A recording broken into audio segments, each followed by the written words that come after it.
Guys, gawa tayo ng pizza. At ito na ang ating pizza dough na nagawa natin. 3/4 cup na flour lang yan siya. Pang isang kainan lang yan. Tapos, ang ating palaman dyan is chicken. Stir fry ko lang yung chicken. Nilagyan na ng pepper at saka asin, paprika. Ayan. Homemade pizza. Ayan ang ating mga sagul-sagul. Green bell pepper, black olives, and onion.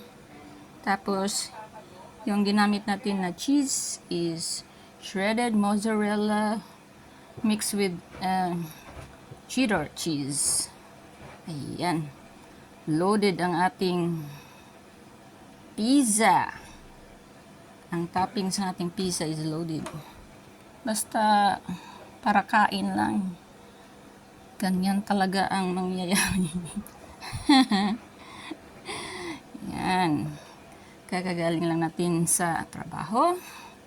Tapos, gawa ng pizza. Mabili. Ano lang to siya? Madali lang to siyang gawin. 3/4 cup of flour. 1/2 teaspoon na yeast. 1/2 teaspoon na salt. 1 tablespoon na white sugar. At ang ginamit kong liquid is warm milk. Bali 1/4, hindi man siya maganda. 1/4 cup plus 1/8 cup na warm milk. Ayun, yun na ang ingredients niya. Sulit na para sa aming dalawa. Kasya lang sa aming dalawa, mag-asawa. Tama na siguro yung onion, no? Sayang naman, hindi natin lagay lahat. Lagay na lang natin lahat. Di kasi maganda to pagka-slice eh. Sabi na lang, hindi mo to business, para kain lang naman to. So, ang atin na hindi siya masayang. Lagyan mo ng konting oil. Hindi na, nilagyan na to ng oil. Okay na yan siya. Last but not least is yung hindi ko maganda pagka-slice eh. Yan. Loaded na. Lagyan mo ng egg. Egg.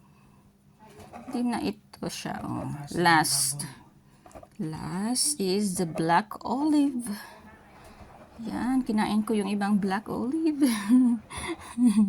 Kumain kasi ako ng samyang noodle.